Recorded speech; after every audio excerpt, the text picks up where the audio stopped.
Well, hello there, friends, and welcome to the Monday Show 47. I'm your host, Wes. With me, as always, my good friend, Roots. Roots, I'm starting to feel a bit overwhelmed as I look forward to the next couple of weeks in VR gaming. There is so much good, like really good stuff coming. Uh, I find it almost daunting trying to find the time to take it all in. How have you been lately? Good, good. And, it's funny you say that about that being daunting because you just like recently solidified that you're going to get through Saints and Sinners and all these games. It's on your mind to finish them. So that's also in the back of your mind on top of everything else.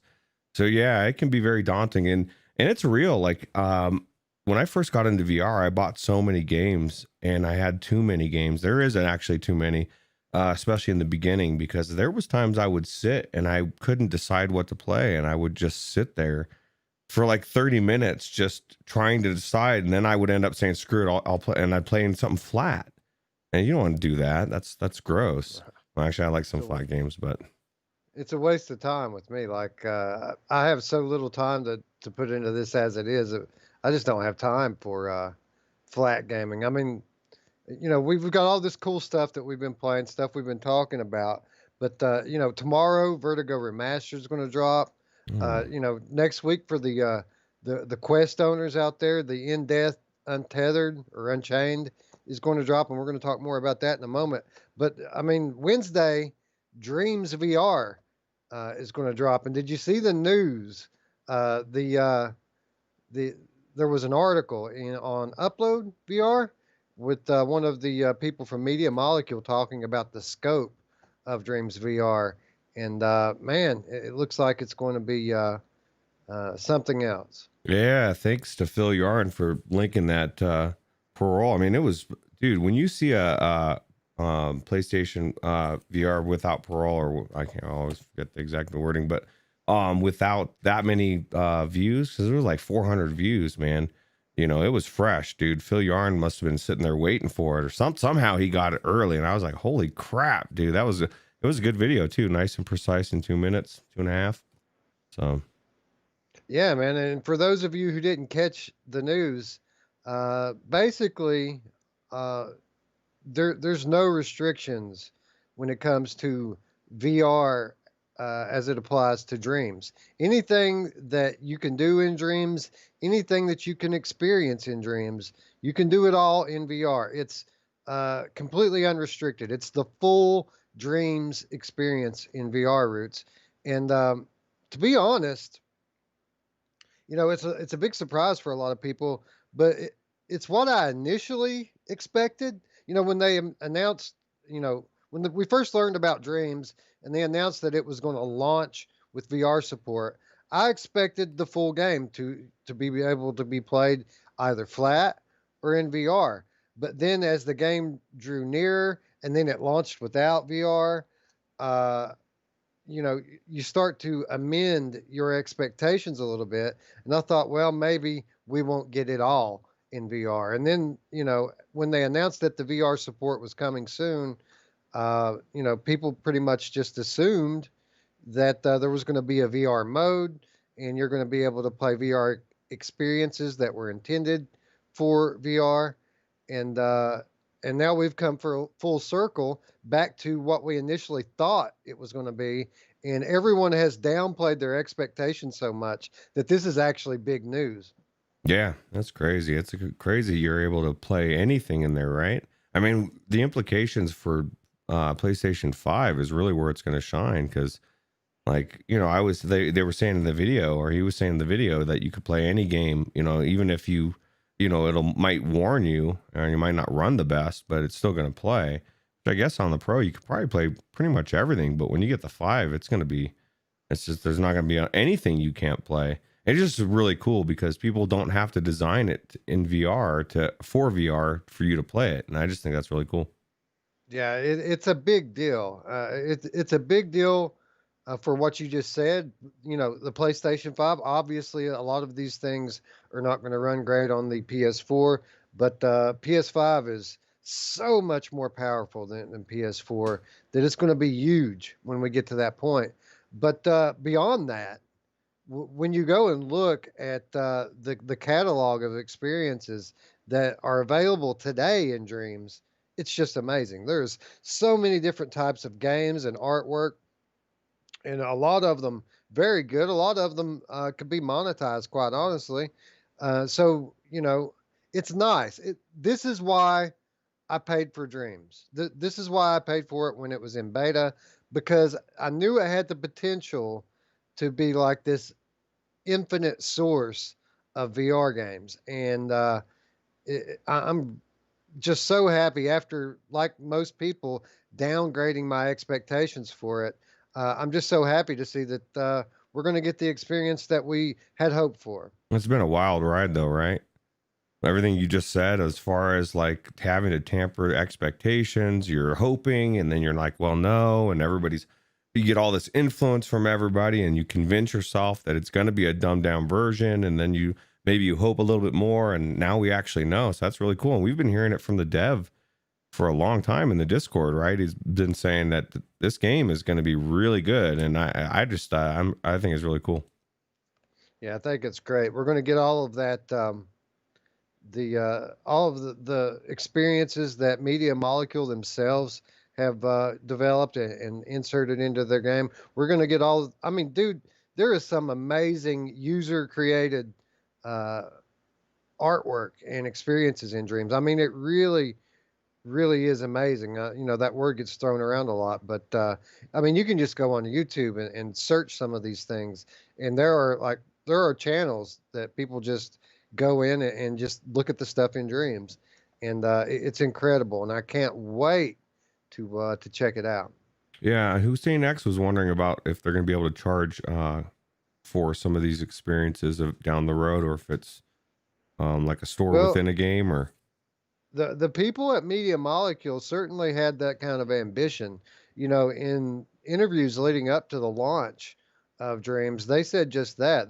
They look at their engine, and let's be honest, Dreams is a game engine. It's just simplified to make it easier for laymen such as you and myself to use it. But at the end of the day, it's a very powerful, very easy to use uh, game engine, and they said as much. They said that they could very easily see in their future not only the ability for users to monetize their creations, but they could see platform expansion on the PC and moving outside of the realm of console across the road to PC. That would be huge, wouldn't it? yeah, absolutely. Now, my question to you, Wes, is what are you going to make? What game are you going to make for us?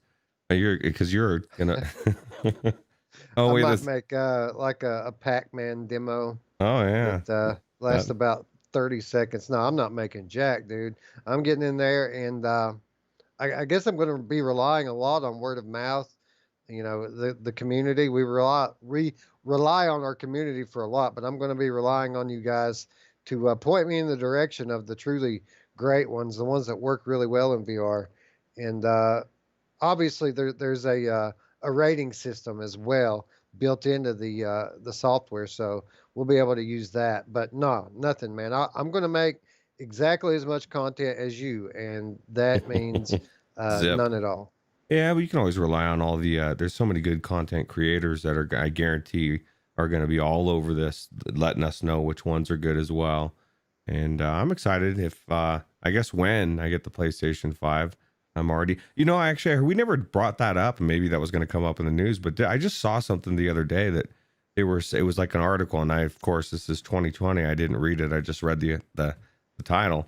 But it was saying that PlayStation 5 pre-orders will not be a surprise. Now, okay? So, see, I knew That you'd that know. Okay. that's 100% confirmed. That actually came from one of Sony's top marketing guys, Jeff Keighley, in the Summer Game Fest.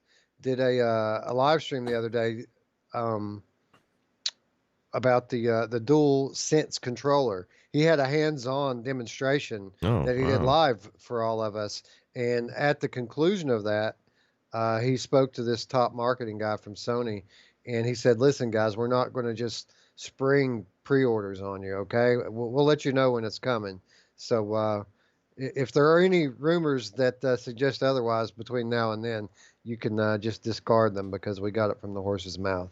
Yeah, that would be weird, right? They want the hype. They want everybody waiting, and then they want them to disappear in 10 seconds. So, All right. I honestly, I kind of think that this whole leak, this whole fiasco with the pre-orders, may have been an intentional thing from Sony because obviously it wasn't all incorrect. I mean, he had the date right, he had the time right. The pre-orders just didn't go live. I mean, all of this new marketing stuff came out on that day and time, hmm. but the pre-orders just didn't go live. We didn't get the pricing info. So I kind of feel like that might have been a feeler from Sony to see what to gauge what the public interest really is in their new console, because it was what, a day later that they doubled their projected production numbers for the year, and they've said instead of 5 million units this year, we're going to deliver 10. So I kind of feel like maybe Sony was engaging in a little fuckery there to see just how many of us are actually willing to lay down $5 on a console. Yeah, it's a pretty good point. It's pretty smart. I'm ready. Yeah, I think so as well. And when we, bringing it back to Dreams here, and when we think about the prospects of this current gen game engine on the next gen hardware, it makes me wonder. Um, is there going to be another version for PS5? Is Hmm. it or is it going to be one of those things where we're just kind of using back compatibility to play it? Because for what it is, being a game engine, going onto a new piece of hardware is a big deal because there's all of these new capabilities that the new hardware uh, has that the old hardware doesn't. Even just something like the DualSense controller has all of these advanced haptics and adaptive resistance triggers. There's a ton of stuff, even in just the controller, that you would think that any game engine like Dreams would want to be able to take advantage of. So obviously they're going to, right? They're going to update their engine to utilize some of this stuff. The question is, uh, does Dreams become a whole new thing? Uh, do we have to buy into the upgrade, or will it be available to us for free? A lot of questions here going forward, but it's all excitement, just curiosity. They could be building it into it right now, behind the scenes, I, because they do have dev I, kits out there, right? yeah, and Media Molecule is a Sony company, so 100% they have PlayStation 5, and they already know what PS5 means for Dreams. It's just us. It's we're in the dark, but not Yeah. for long, right? I mean, we're talking about a few months here, and we'll have the thing in our hands. Yeah, very much so. Yeah, now let me ask you this. And there was one part of the video that baffled me. And it may not have baffled you. Maybe you've got a good explanation. But, like I was near the end, they said something about aim support is possible if it's desired. And then he, said, well, he's putting up a thing for it, right? So people can sign it saying they want it. Like, who doesn't? Like, to me, it's obvious. Like, aim support, everybody wants it. Like, why do we have to go through this petition charade? Like, what the hell is going on, dude? We all want the aim. You said, and I'm the same way when I had PlayStation VR. It was like I was looking for games for aim support. Why would you not just? That needs to be in there, dude. That's not even a question. Dude, they've already got it. It's probably just not ready to roll out 100% yet. And why not tease the community and create hype? This is just marketing, dude. It pissed me They off. already know that the aim is coming. It's not necessary for Brian Paul to take the bait, hook, line, and sinker and go full petition with it. We don't need it, dude. They're going to support aim. Just the fact that they mentioned it just shows you that they already know, right? Yeah, I just heard it and I was like, what is happening? I was looking around. I was like, I thought I was back in the episode of Dark Frequencies and we were talking about Mandela effect or something. It was just bizarre to me because it's like you said, it's marketing, but I guess I didn't think of it from that perspective. But I'm kind of psyched to see what the people are going to do with it because Source created, Counter Strike and all sorts of amazing games, and I expect Source to do the same thing for PC, and that this will do the same thing for PlayStation VR in the next couple years. We're going to have IPs actually built in there and bought by companies. It's going to be cool. Voidcat says he signed the petition. I will too, but honestly, I just think it's an exercise in futility. I think that they already know what they're going to do, and it doesn't matter if that thing gets 100 signatures or 1,000,000. They already know Now what they're going to do with. I was going to say, Sorry, let me be clear. I definitely under the petition. I understand it was the whole idea that we have to feel out for the aim controller.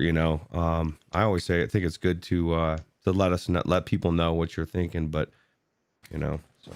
Yeah, I think that the aim controller really is a no-brainer here. I think that probably, at least early on, the best experiences that come out of Dreams are going to be aim experiences because, we've talked about it before. There's one thing that's hard to get wrong in VR, and that's shooting. Shooting is fun, and I haven't had a better experience shooting in VR than I've had with the aim controller. So it's something that you can, you can do wave shooters and rail shooters galore, and you don't even have to program in locomotion. You can theme it however you want. You can make it science fiction, horror. You can make it happy-go-lucky, Candyland, Murder Fest if you want. Shooting Coaster combat is exactly. We could do exactly. We could have Rush of Blood, 50 times over in Dreams, and it's certainly you know, easy for people to emulate things that they love. I mean, you look at what people have already done in Dreams. They've done PT. They've done all sorts of different homages to their favorite games. It's really exciting, Roots, and I'm glad that I haven't really been in Dreams all that much yet because it's all going to be fresh and new to me now, and I'm going to get to experience it all in VR. Spry Guy says he has fun shooting in VR, especially when he's shooting me in Contractors. And I was just going to ask you, that's a good point. I was going to ask you about, because you said there's nothing better than using the aim controller. It's the most fun you've ever had in VR, right? Shooting. Well, why not combine the two? Because you have to admit the most fun experience shooting wise has been Contractors when, like you said, that one kill confirmed one match that we did that one night. And you were like, dude, that was just so awesome the way it all happened, Imagine having a Pro Tube and feeling like you've got a gun just like you do your aim controller. Because I think it is an advantage. And that's how Rendered Reality and Tyler, they do so well. And then with Speed, he probably has one too. So. Oh, for sure that guy has one. Yeah, dude, I want a Force Tube. That's what I want. I mean, Pro Tube's cool and all, but Force Tube has that recoil, like legit kick your arm recoil. See, I don't want the recoil. That's too real for me because that's gonna mess up my. I went shooting not too long ago with my 9mm, and that thing has got a kick, right? And then my friend had a AR-15, and that thing didn't move at all. I felt like I was shooting in VR, like there was no kick, dude. It was just perfect, and that's how I want my VR shooting to be. Dude, I want it to be as realistic as possible. If I'm holding this big, giant, heavy-ass weapon, I want to feel like I'm holding a big, giant, heavy-ass weapon. So, yeah, that's what I want. But will I ever have one? No, because I am not throwing down that kind of scratch on a peripheral. You know what I'm saying? Yeah, maybe someone will buy it for you someday. Somebody that really loves the show, and it's like, I got to give this to Wes. Hey, maybe someday. I guess anything's possible, right? Yeah. I mean, if I'm going to throw down some of the money that these people want for, gun stocks and steering wheels and HOTAS, I'm just going to upgrade my headset or get a new graphics card or something that applies to all games and not just a handful, right? I will be getting a HOTAS for Rogue Squadron, and I'm really leaning towards getting a gun stock of some sort. Probably not the one that's got the kick, but like the good one that you can detach the controllers and all that stuff. Right, right. Well, yeah. Well, HOTUS is a little bit more affordable, right? I mean, you can Hmm. get a decent HOTUS for what, 70 or $80. Yeah, it's not too bad. It's a price of a controller, pretty much, in my opinion. You know, Yeah. Overgy says I made mine for about $15. that's a good deal. His is, I guess, his works pretty good. He says. Yeah, yeah. I mean, I'm sure. I'm not an expert in this department. I mean, there are calibration settings in all of the major VR shooters on PC. But again, I've never used any of this stuff, so I don't know how it works. But I got to imagine after you get everything, zeroed in and perfect, that yeah, I'm sure anything that'll, you know, hold your controllers steady would work pretty well. Yeah, I was just wondering if I am I blowing my ears out because if I can get up and walk away and get coffee and come back and I could because I can still hear you talking through. Is it too loud, Wes? I think it's probably too loud. I don't, no, I don't know what are you talking about? No, my ears. I'm just saying that my if it's too loud in my ears to blow them out. Yeah. I think they're talking about guns and stuff. Okay. Okay. Well, why don't we get on with the Monday show here? We've kind of got off on the sidetrack here talking about shooters and dreams. I think it's outstanding that the current picture of what's coming in dreams has reverted back to the original picture of what we thought was coming with dreams. But in addition to that, it looks like we're going to get aim support, which is something that I actually never really even considered until they mentioned it. Yeah. So yeah, it's going to be even better than we thought. Yeah, that's crazy. But let's get into the Monday show. A couple of things. You all know what the Monday show is, right? It's kicking the week off right by talking about the games that we played on the weekend. Everyone hates Mondays, so we try to do this little show at the end of Monday to at least make it so there's at least one good thing about Monday. And it's always funny because our one good thing about Monday is reminiscing about what we did on the weekend, but that's besides the point. So this week is no different than any other week.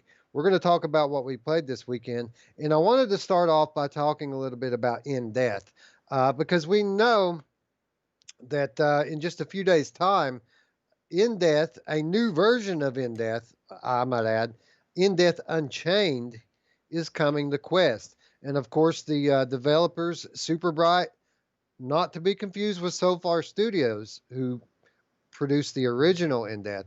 Super Bright is the developer behind the Quest version of In Death, and they were kind enough to give me access to the preview build. Now, before we start talking about this at all, I want to be very clear that we're going to talk about both versions of In Death, the PC version and the Quest version. But when I'm talking about the Quest version, I am talking about the preview build that they sent me. It was basically just covered the new content. There's a new level in the game. So that's what I'm talking about. I'm not talking about the full release. Obviously, I'm not going to give my full thoughts on that until after it comes out. But what you guys can do if you want to know my full thoughts on In Death Unchained is just click that subscription, click that notification bell down there, and I'm going to do another gameplay video like I did with the preview build, but only this time it's going to be the full game. So look for that in a few days. But with regards to this discussion that we're about to have right now, when I'm talking about In Depth on the Quest, just know that I'm talking about that preview build. It's not the final build of the game, and basically I'm just focusing on the new content that was added to the Quest version. But Roots, this is a game that people have been high on In Depth for a long time, and I never was all that excited about it. I never have been too hyped on roguelites. People begged me to play it. I said, I really don't want to. And then you had me play it. I think even it might have been as a because I said so thing. and I played it on PC, and it was better than I thought it would be, but it still didn't quite hook me like I thought, or like people thought that it would. But I got to say, this past week, when I should have been practicing for contractors, we had this big battle coming up with rendered reality. I should have been practicing my game in contractors, but I couldn't pull myself away from in death for even a single moment to do that. I'm so hooked on in death now, and I'm starting to see what you and Anthony and other people have been saying all along, that this game is just a lot of fun. Yeah, I'm jealous, dude. I'm watching your gameplay here, and I really do like the new, like you were saying, it's a little bit darker. The skins, it just looks really cool. And I don't like not being able to play certain levels. Like if you can play it on Quest, I should be able to play it on. I know it's a different game, and maybe this game version will eventually come to PC. I don't know. Maybe it won't matter. But it looks cool, because I never saw the Abyss. But one thing I noticed you're doing the teleport through the shooting the bow. You don't like to use that shard. Well, that's an interesting thing that you bring that up. The shard works a little bit different in the Quest version than it does on the full version. In the full version, the shard is something you hold in your hand. Mm-hmm. You throw it, and wherever you throw it, it goes there. The shard in the Quest version in Unchained is more of a quick strafe. So whatever direction you throw your arm in, you'll move a couple of steps in that direction, but you won't full on go halfway across the room like you do in the PC version. Oh, that's one of my favorite things is throwing that shard around. Although I don't even know how to teleport with the bow and arrow. I know you can do it, but I don't know. Dude, that's all I use really. I mean, in the PC version, there's free locomotion, and there will not be free locomotion in the Quest version at launch. But I personally reached out to the developers last week. As soon as MainFan brought it up, I asked them about it, and they said, yeah, a lot of people have been asking for it, so we're going to do it. It's on the way. It might not be ready for launch, but it's definitely going to be in there really soon, and we're going to release a statement today that says as much. And sure enough, later that day, they announced it via Twitter. Yeah, that's crazy. I always assumed that was a foregone conclusion, like the aim controller. You want smooth locomotion? Yes, we do. Like Wes always says, options are good. Give me the options. Voidcat, he's waiting to buy it on the Quest as soon as the smooth loco drops the patch. So yeah, well, it's interesting that people think that, because I went back into the PC version earlier today just because I wanted to have a fresh comparison in my mind. And yeah, you can use smooth locomotion on the PC version, but I found myself not really using it that much. It's so slow. Like there's no option to up the locomotion speed, so it's way slower than the teleport is.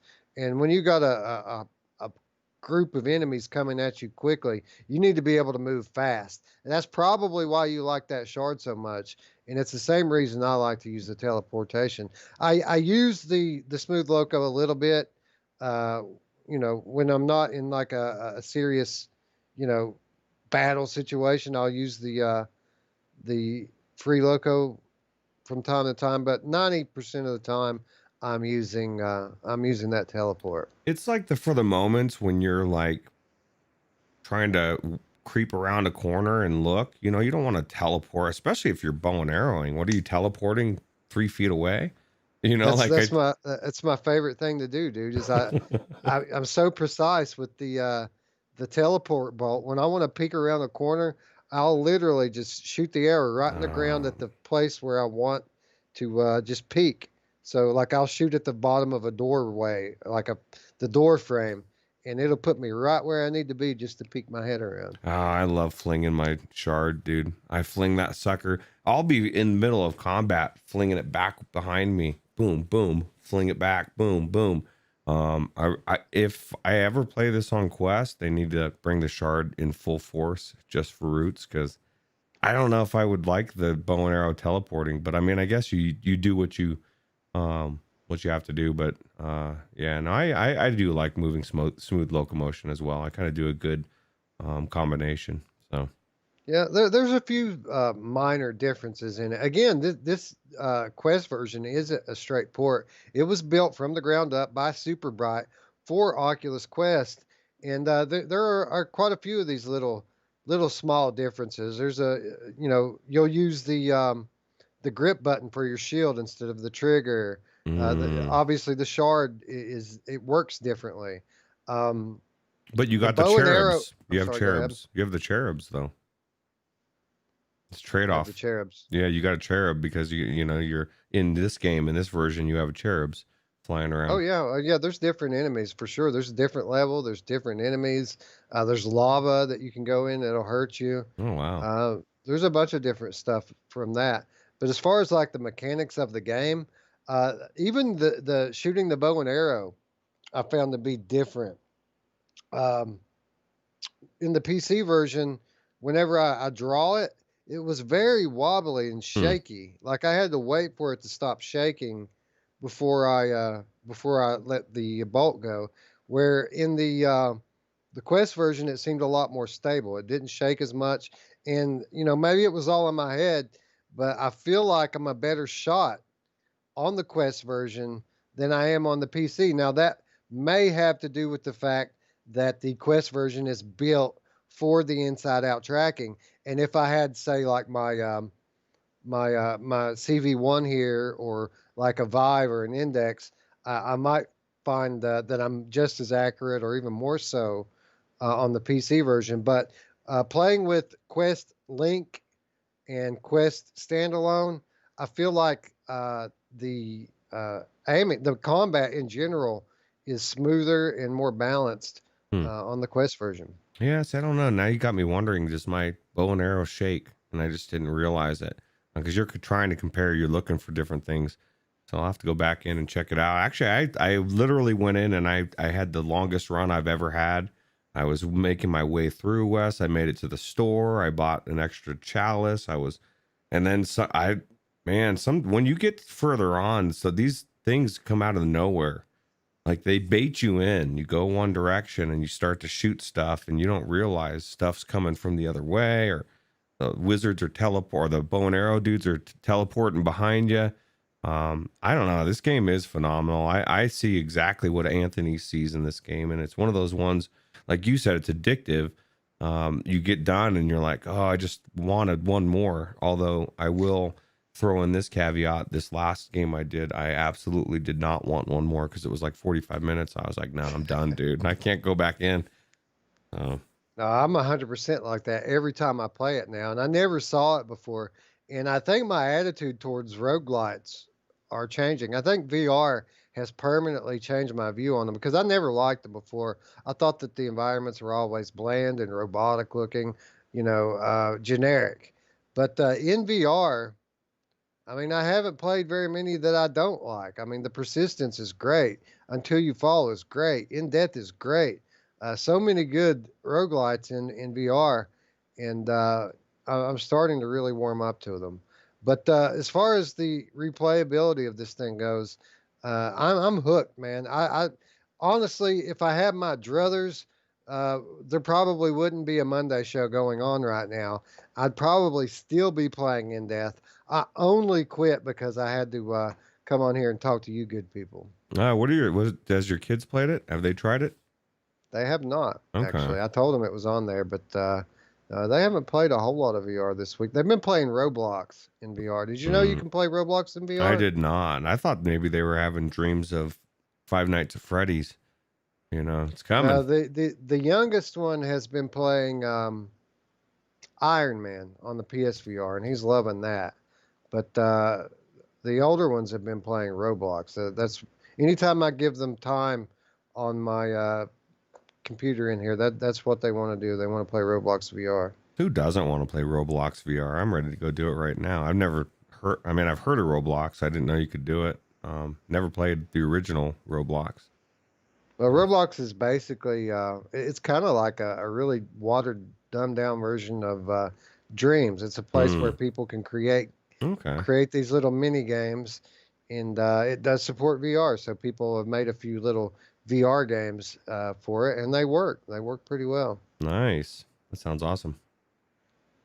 But in depth, the question here with this thing, and really the jury's still out, uh, and we're going to kind of work through it together. I think this week is which version of In Death do I prefer to play? Because uh, my early impressions are I prefer the Quest version, at least in how it plays. Obviously, the PC version looks better, right? I mean, the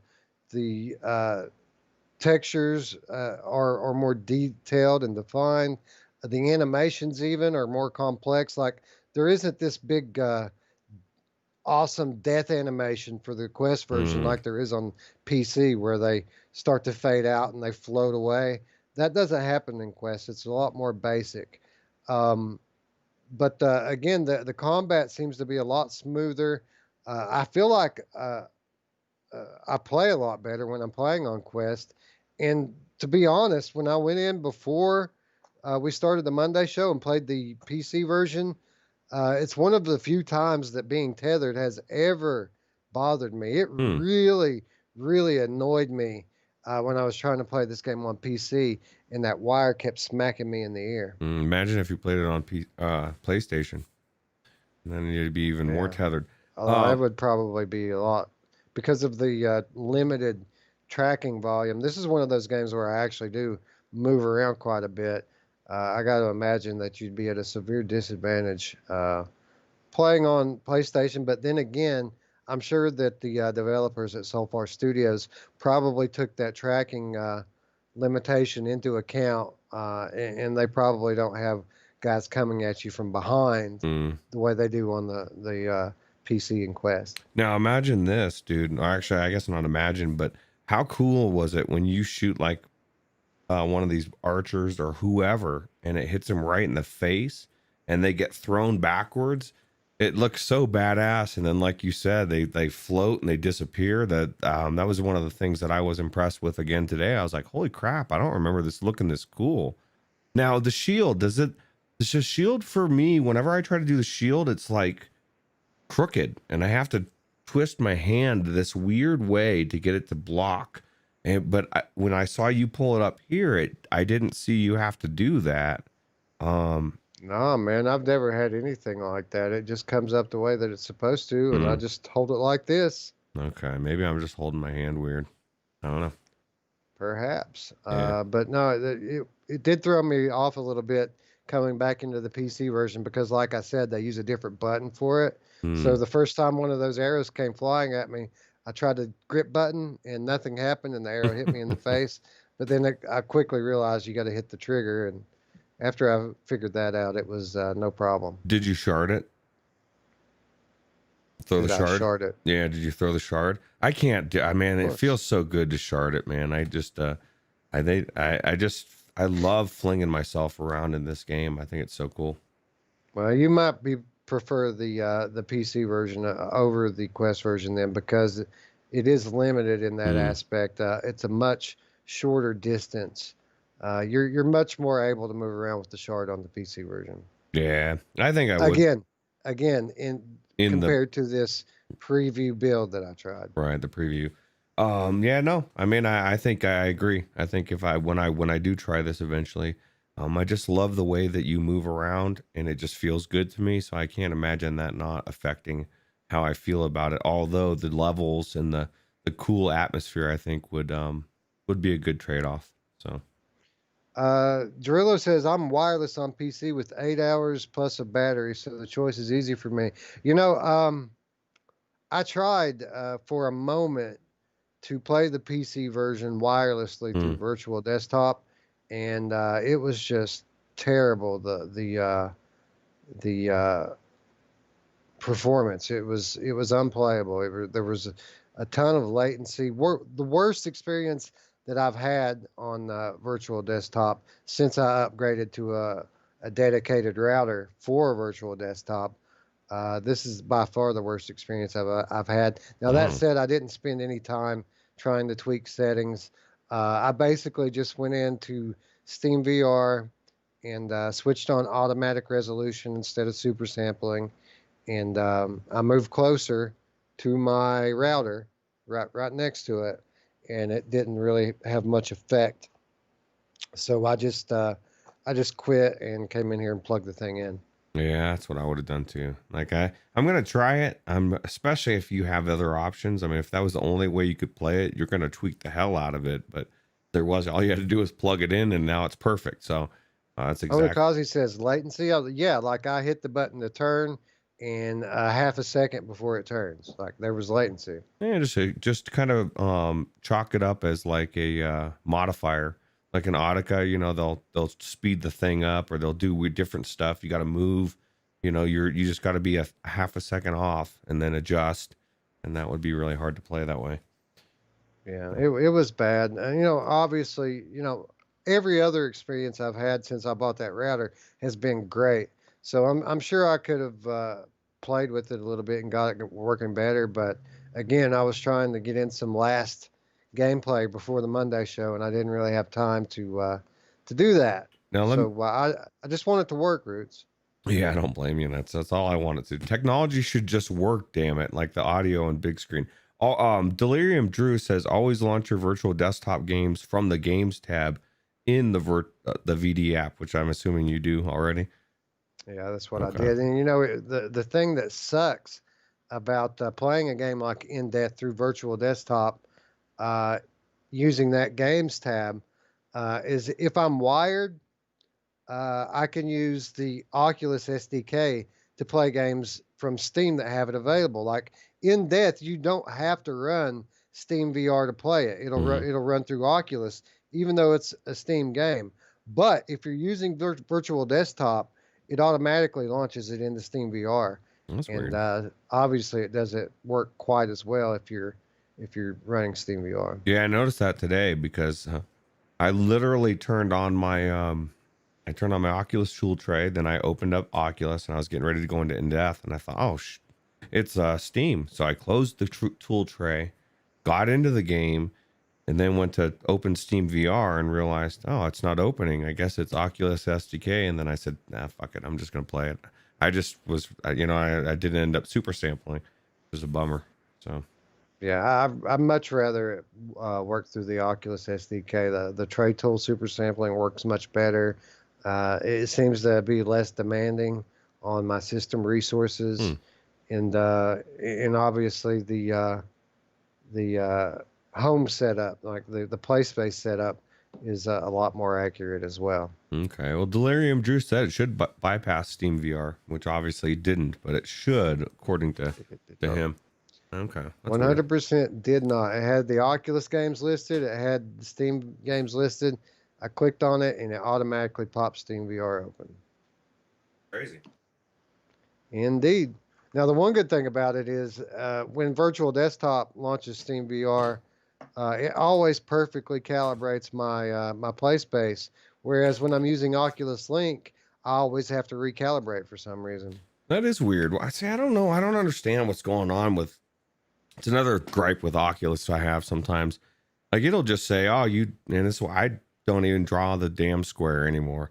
Say, "Oh, you load it up," and it'll say, "Oh, you don't have a boundary set up." And I thought, "Oh, I did. I saved it." And then Does it lose your boundary a lot or something? yeah, I don't know, man. I don't know what the hell is going on. I don't know if it happens a lot because it happened and I just said screw it and never drew it back. I mean, I face the other way. I don't run around. I don't do weird stuff. But when I have friends over, it makes me nervous because I don't want them to break Yeah, stuff. mine's pretty good about remembering it. Now, it won't at first. Sometimes, like it'll say, you need to draw your boundary. But all I do is I just slowly look around and take in the whole Mm. space. And by the time I get turned halfway around, it recognizes it and it kicks in. Okay, yeah, but that's a quest though. That's designed to go into multiple rooms and stuff. So and remember multiple um play spaces, correct? Or am I wrong?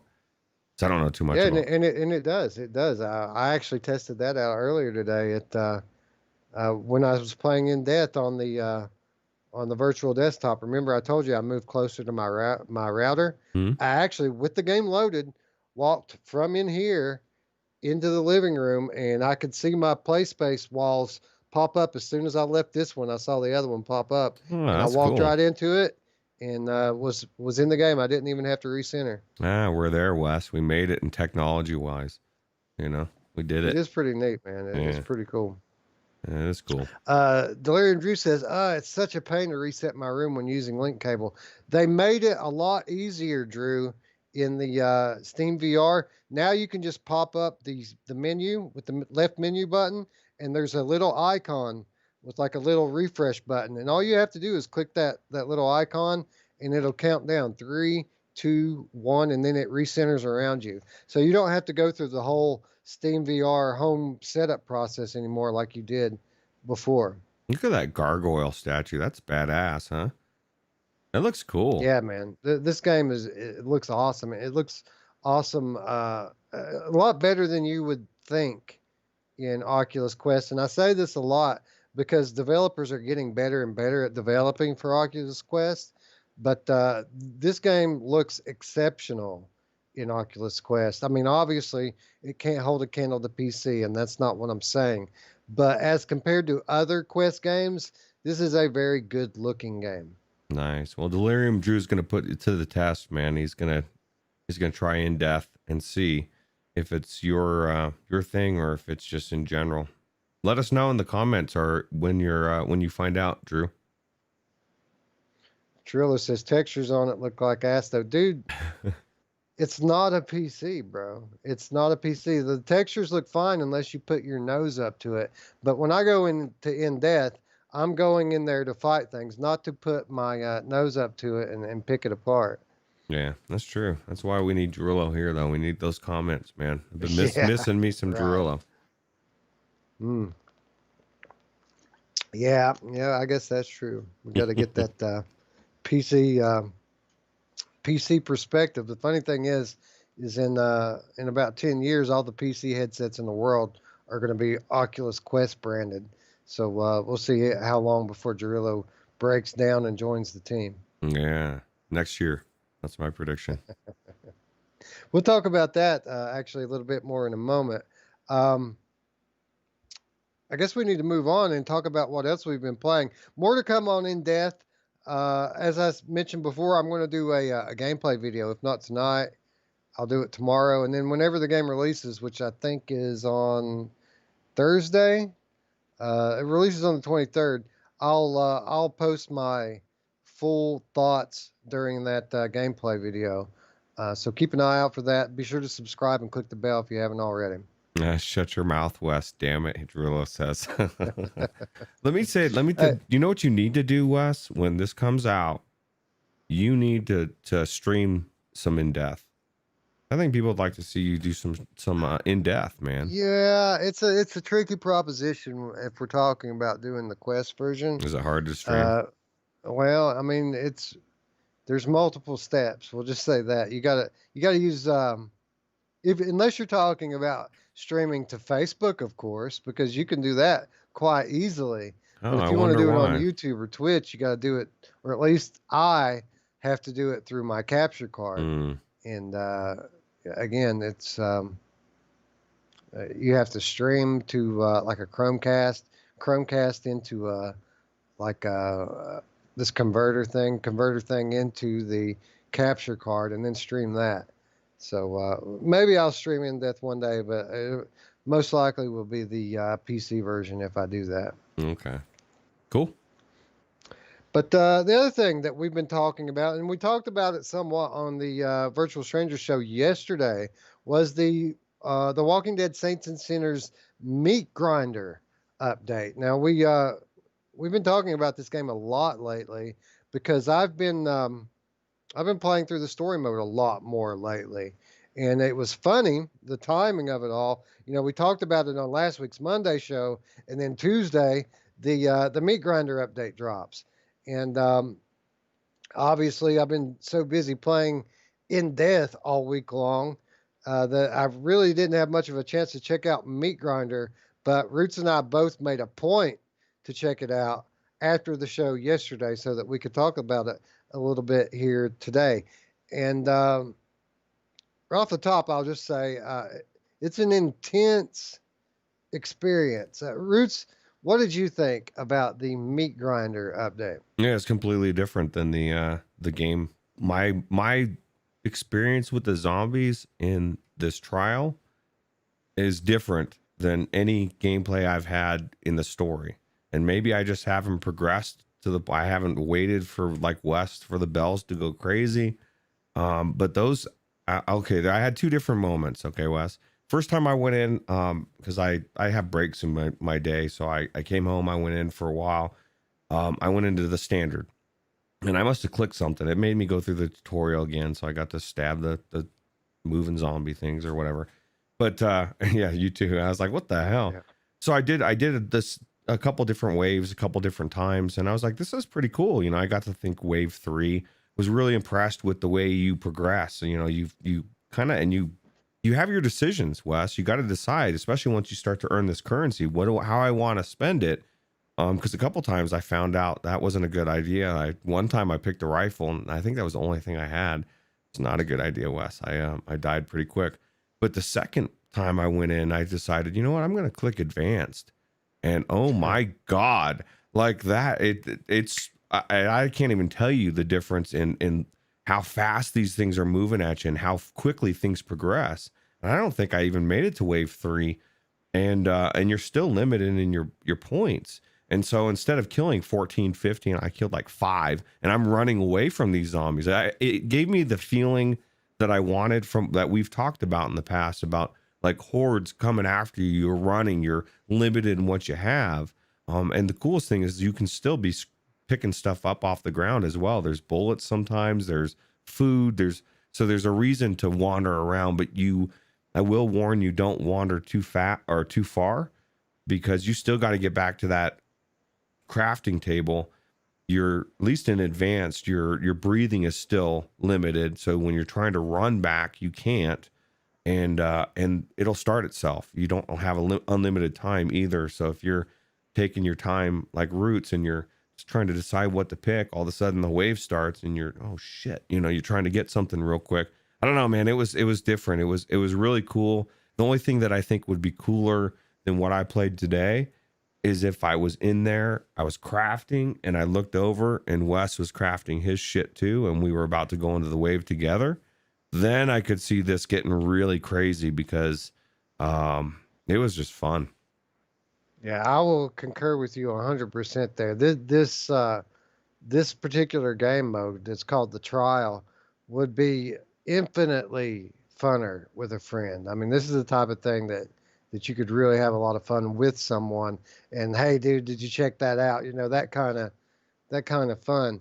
But yeah, man, same. It was tough, right? That was my takeaway when playing the trial was, man, this thing is difficult pretty much right from the get go, and it was fun. There's a lot that separates this game from your typical zombie horde mode. I mean, we've seen these horde modes before in wave shooters. We've seen them in Arizona Sunshine. I think there's even a horde mode in Killing Floor Incursion, but none of them really have the depth of gameplay that this game has when it comes to the way that it's structured, the way that you have to craft your weapons, and the decisions that you have to make. There's a lot more strategy that goes into this than you would in a typical wave-based scenario, because obviously when you're choosing your weapons, you have to take into account durability. You have to take into account the possibility, well, maybe this weapon's more durable, but this weapon gives me more of a chance to score a higher score, which in turn is going to give you more currency, and you're going to be able to get a better weapon next round. And it's not just weapons that you're crafting either. You're crafting upgrades to your character so that you can have a bigger inventory, so that you can have more stamina. So the weapons that you choose is basically the first strategic decision that you make that affects all these other aspects of the game. So big kudos there. You can tell they didn't just throw together a a wave shooter and then and release it on the world. There's a lot to this gameplay mode, and it's by far the deepest and best uh, wave based horde mode that I've seen in any zombie game. Now, with that said, frustration, man, this is tough from the very start. I mean, uh, you're immediately faced with the question of what weapon to start with. Do you want to start with a melee weapon? Do you want to start with a firearm?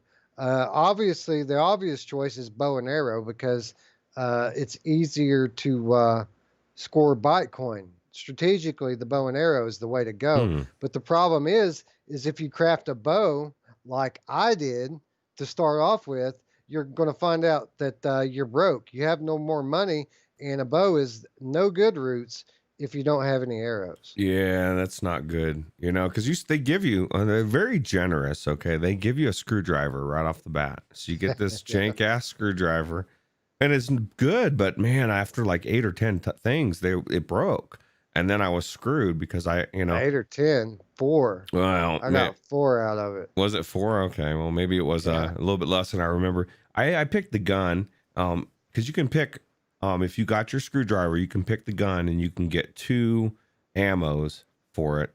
And I found that was a good, for the first round, was a good mix. And then I could blow up those tanks. I don't know if you blew them up or anything. That was pretty cool. Although the first time I did it, I blew myself up as well because I was a little too close. But no, that's the best part about this mode is there's just no one way to do it. Every time is different and you can rethink. And like you said, like I was looking at some of the things like the 25% more stamina, which believe me, like I said, when you got these horde modes running after you, you are running away, especially on advanced. You're not just sitting there slugging away. You're trying to run around. You're trying to kill them to get your points, but you're trying not to run out of stamina. And you're managing everything else. I don't know. I was really impressed with it. I had a lot of fun. Definitely very frustrating when you die, but I just can't wait for. Well, I say I can't wait for it. I don't even know if it's in the plans, but I'm hoping. I'm going to put it out there. I can't wait for the multiplayer because I want to play this with you, Wes. I think this would be amazing. Yeah, I think that you're absolutely correct there.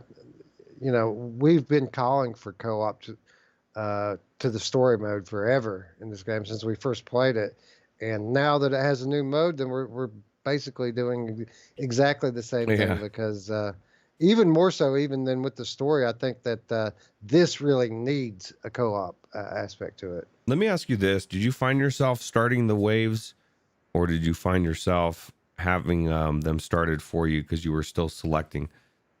I started the waves a few times, but for the most part, I felt like I didn't really have enough time in between the waves. Like I wanted to think, I wanted to strategize a little bit about where to spend my Bitcoin, but they don't give you that much time. It's like maybe 2 minutes tops, and the next wave is coming at you. And you trust me, you don't want to let one of these things get close to you before you start to deal with it. You want to see it coming. Yeah. So as soon as the wave starts, it's over. You need to start paying attention again. Yeah. No, I think they nailed it with this. I have a lot of fun, and I'll definitely be going back into it. And it's cool because now I have, now that I've beat the game, I've got another reason to go back into it. So Yeah, it's a lot of fun. I like the fact that they let you have the different locations. I did not try the advanced difficulty. I'm not that oh, crazy because it was tough enough on standard. Um, it's cool, dude. It's so fast, man. Like when you hear the bells in the standard and it takes a while for them to start stumbling, you hear that the bell go off and instantly they're coming, like at least 2 or 3. And it's just, I don't know, man. I had a lot of fun running away, and I took Lucille with me one time, and that was cool. So let me ask you this. There was a couple of times where I had these things coming at me, and it felt like I was shooting right through their face, like at point blank range, right? Got the gun right in the thing's face, pull the trigger, the gun goes off, but nothing happens. It felt like it was like I was shooting at a ghost or something. Did you ever have any trouble hitting the target with your gun? I assumed I missed him. I'm not the dead eye that you are. If you think you I'm hit him, you I'm probably talking hit him. about I'm talking about gun pretty much touching the thing No, like in the I face. no, that never happened to me because that was my go-to, dude. Like if I tried to shoot him, because there was many times I tried to shoot from a distance and my aim was not the best. They would get up on me and I would grab their face and hold it and I would put the gun right up against it and you can't miss. And then they would just die. And then I would turn because there was always another zombie right there trying to get me. But no, I don't think I'll be playing. After trying advanced, I think it's so much better than standard. And I guarantee you will feel the same way. Because it's just, there's so much chaos. Well, maybe I'll give it a shot. But it's funny that you say that because my experience with the firearms was just the opposite Hmm. from yours. Like at a distance, I was killing them, dude. Headshot, extra money, right? 15 instead of 10. Awesome. But whenever they got close to me, like I would just miss. And I don't know Hmm. if that's something that they built into the mechanic to kind of simulate the feeling of nerves and stuff that you deal with when you're fighting for your life, or if I just legit missed. But it was frustrating trying to use a firearm at close range. Whereas if I caught them from a distance, I was headshot, headshot, headshot. Okay.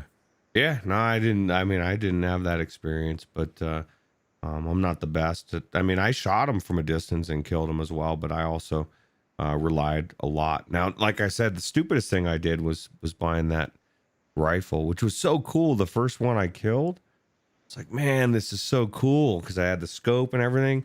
And then I realized that it was a manual load. It was like the gun that Scion always wants to play with, that one gun that's you have to manually load each bullet. And then I got swarmed, and then I never got that rifle again. Now that machete, that hatchet, dude, is so good. Have you tried that?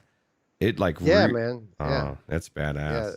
yeah, I love those. I'm actually, I prefer the melee in this game. I think it's so brutal and visceral. I really, as much as I like the firearms, the melee is where it's at here. Yeah. Yeah, no, and that's one of the Uh, best parts about this is trying the different weapons that I never really unlocked in the game. Gamer Chick's telling us that we need to rip into the game. She says, "I know there are things you want to rant about with this game. I think I just did that, right? The close range firearms. It didn't feel quite fair. I felt like I was missing when I had the thing point blank in the face. I feel like I need to bring Roots with me. I feel like that this game was made to be played with a friend. So those are my criticisms of it. I will say this: um, if you're going to play this, make sure that your guardian boundary is set to sensitive, because the thing that pulled me out of this wasn't because I got tired of playing. I quit playing this game because I punched the shit out of my PSVR headset over there trying to fight zombies off of me. I mean, I Mm. literally knocked it off my shelf and into the floor. I hit it hard, Roots. I hope it still Uh, works. See, that's the thing. That's why I don't move. So if it's locomotion, man, my feet are planted. I don't wander around my room doing weird stuff.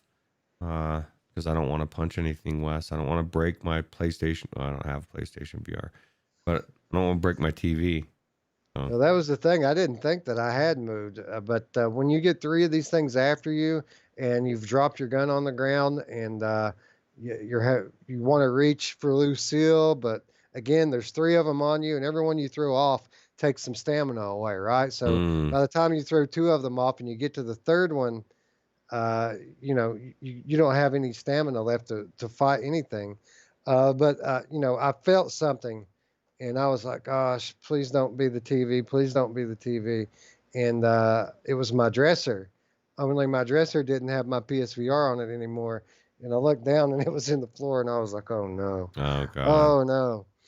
it still So works though, yeah, right? but make sure your guardian boundaries are true, and make sure you've got that sensitivity turned all the way up, because honestly, what I need to do is just put it on virtual desktop and take it into the next room where there's a lot more space.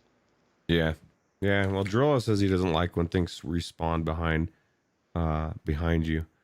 You Let me know, ask you this: that you said you use those propane tanks a lot more than hmm? I did. You see, I kind of my attitude with those was I want to save them right for the later rounds You when didn't there's going to make be it. more zombies coming at me.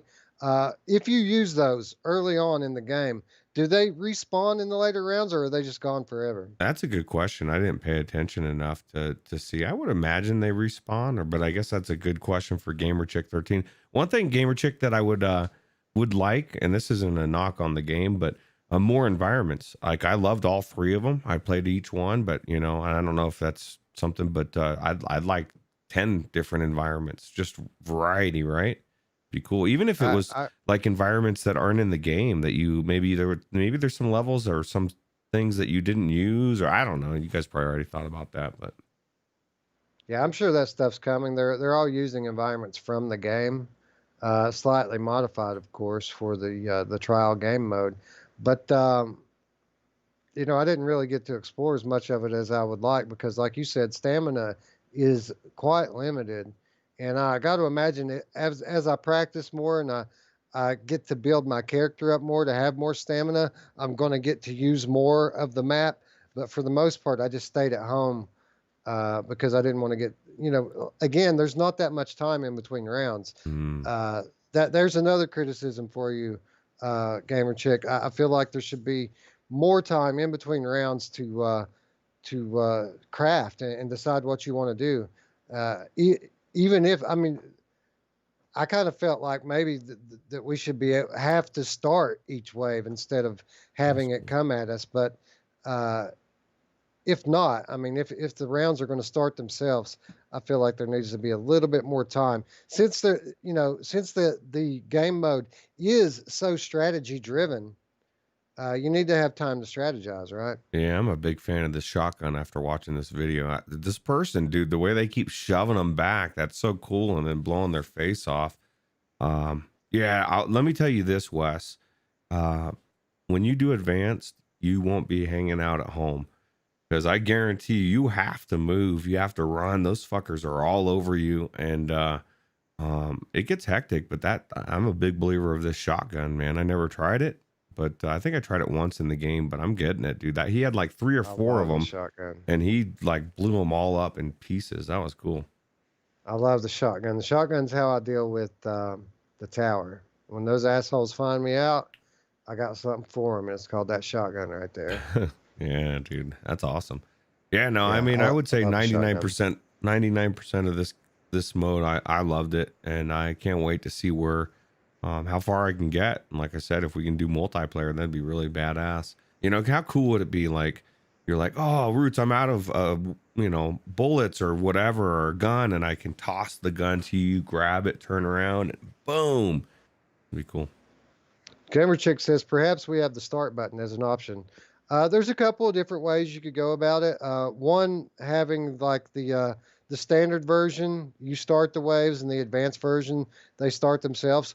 Or uh, the early rounds, there's more time in between the waves, and every round that time gets shorter and shorter and shorter. Whereas when you get to the later rounds, you just have uh, you know 30 seconds or less. Obviously, there's going to be a point at which they stop getting shorter, but there's different ways to go about it. I felt, I'm just slow. Maybe it's just me.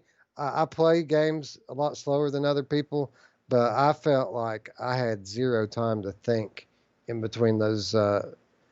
Even from the beginning, even between like round one and round two, like by the time if you don't already know what you're going to do, you don't have time to decide. Like you have to know what you're going for. I would imagine as you play more and more, you'll kind of develop favorite weapons or strategies. Maybe that's part of the fun of it is like feeling a little pressure. But now you definitely you're methodical. Like you're going to be very thorough. You're thinking all the things through, and then all this I could totally see it because, like I said, I never barely ever got to the bells going off in the actual game.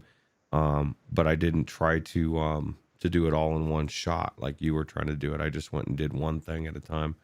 So She says that I'm not alone in thinking that the time between wasn't enough. Yeah, I think that.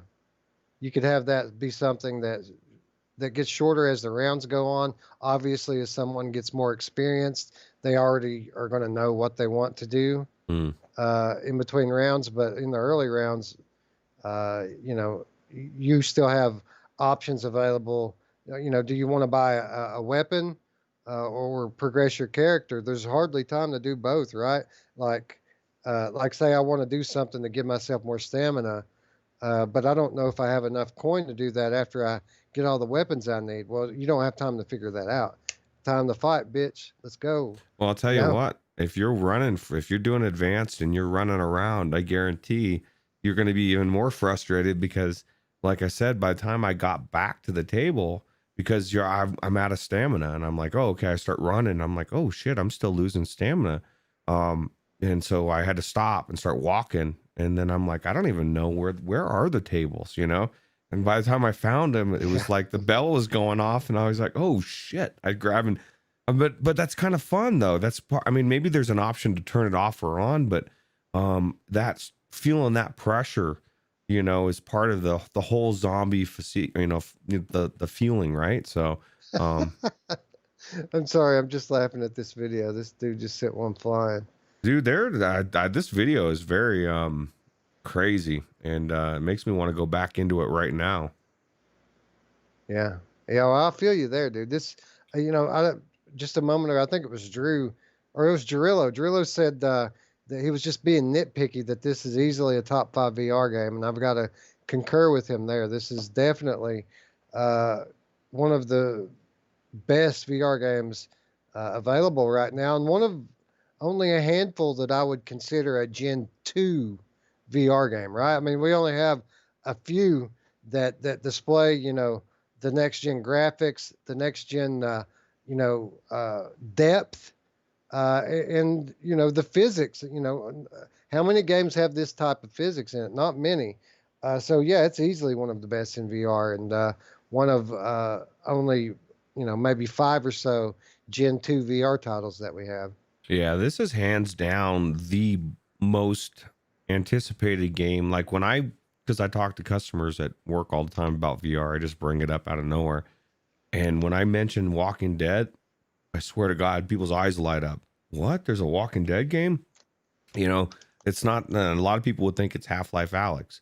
Now, if I run into a Half-Life fan, they flip out if they have. Of course, most of them know they've heard of it, but people just really aren't even aware that VR is to the point where it's at, where we have a legit Walking Dead game, and they get excited about it. And I think I've sold a couple of headsets that way. So Yeah, I've had this largely the same experience. This is always one of the go-tos when I'm trying to, sell a new or not a new, but you know, someone who doesn't have VR. Try to sell them on the idea. I always bring up um, The Walking Dead, and you know, when we first got this game from Skydance, and we were trying to promote it, you know, pretty heavily. A couple of times I had a couple of the VR Reddits. You know, strike down my post for like self promotion. But what I did, and that worked quite well, is I went to the zombies. There's a zombie subreddit, and I would post my gameplay video there. And those people absolutely loved it. And it wasn't even a video game subreddit. It was all about zombies. hmm. A lot of Walking Dead fans there, and they really dug it, or at least they seemed to. Yeah, that's crazy. So main fans, I guess there's something about story mode being different than the actual game, I mean, what the story mode is the regular game, and then the trial, right? That's the only two things that are there, right? Yeah, I thought that the story mode was just basically allowing you to play the original campaign, but Oh, taking out a lot of the, the combat stuff and making it so, an easy mode hmm. basically, so that you can enjoy the story. Is that not what it is? I think that's exactly what Gamer Chick's saying. Basically, because it's easier, you're gonna be able to explore a lot easier, more time, less zombies maybe. So, Oh, I get it. It's probably allows you to explore the a lot of the side stuff mm, a lot more. With the widow in the ring and the the estranged lovers and stuff like that. Those lovers. Wait till they see what Plus, Lethal Weasel has, or Evil Weasel has for them. yeah, Evil Weasel's got some plans for those guys. But I guess it probably would come in handy for like, because I always question, what if I kill May Benoit? Is that gonna, you know, is that gonna get me in tight with the tower? What if I kill the tower? What's that gonna do uh, with me and the Reclaimed? I guess if you go into the story mode, it allows you to explore a lot of these what if scenarios a lot more easily. But honestly, I don't see myself doing that because I have so much time or so much fun playing this game in like the normal mode. I really couldn't see myself, you know, you know, taking that level of complexity away from the experience. Yeah, I agree. Look at these guys. That's cool that they got those helmets on too, man. I never made it this far. This is pretty damn far into the wave modes. Main Fan says I like Saints and Sinners more than Alex, and Main Fan, I was actually recently after a long session in Saints and Sinners wondering the same thing to myself. I was thinking about the 2020 show, and when we're giving out our awards, when it comes to Game of the Year, it's not a lock for Half-Life Alex this year because the Walking Dead Saints and Sinners is so good, and it continues to get better, right? Like, so I'm with you there. I'm not saying one's better than the other right now, but it's certainly a conversation worth having. Yeah, absolutely. And this is I gotta play this horde mode again, Wes. I'm feeling it. I think I'll be doing it later. I might even stream it. So Hell yeah, dude. We should. And Gamer Chick, you already know, but I'm just going to say it again. We want co-op. We need co-op. We need co-op in the story, and we especially need co-op in the trial. yeah, So absolutely. please. Especially now that your competition took co-op off the table. When you slap it down on the table, you're going to be raising that bar again. So Exactly. Check and mate. yeah, checkmate. Absolutely. Anyway, yeah, it's a phenomenal addition to the game. Easily the best horde mode I've ever played in any zombie game. I mean that goes without saying. But just thoroughly impressed with the support for the game. Not only in the addition of this additional content, but they've basically supported this game regularly and often from day one. And I was skeptical at first when I heard that they were going to bring this to Oculus Quest, but the more I see from Skydance, the more confident I become that they're going to actually be able to pull it off. Oh yeah, it's going to be hands down the best Quest game out when it's out. It's gonna, that in my opinion anyway. Driller says he doesn't care for MP. Please at the M1 M1911 pistol model. Please add the M1911 pistol model. That's one of the cool things I liked about the trial too, Roots, is a lot of the weapons and things that I don't have unlocked. You can actually play with that stuff in the trial. It's all unlocked from the very get-go. Yeah, that was one of the things I liked as well because you got to try different things. I never got to use that meat cleaver, and it felt so satisfying, Wes, when you cleave into somebody's face. It would have been better if it was what's his name, Henri. No, that was you. You'd like to hamburger meat his face, right? That was crazy. I can't get it out of my mind. Yeah, I did defile what's left of Henri, and may he rest in peace. But that's part of the fun of VR, right? So we do these things in VR, so we don't have to do them in real life, Roots. Yeah, dude, and I said it before. One of my friends went into play, and he didn't. Didn't even play much VR before this game at all, and he just walked right up to Henri and shot him right in the face. And I was like, dude, there's story there. Like, he did not wait. He was ready to kill somebody. Right. Exactly. But no, man, it's awesome. It's cool that you get experience all of these different weapons from the game, all from the beginning. Even the ones like in the tourist edition that you have to pay to get in the story mode, those are available for free in the trial. So you can use Rick's gun, you can use Lucille, the Hmm. katana, all of it. And the only thing that this game doesn't have, Roots, is a $100 unicorn backpack. Oh God. Well, I never wanted that anyway. Man, Yeah, people he are wants pissed. that. People are still salty. All right. Anyway, yeah, it's great. The game was great before this.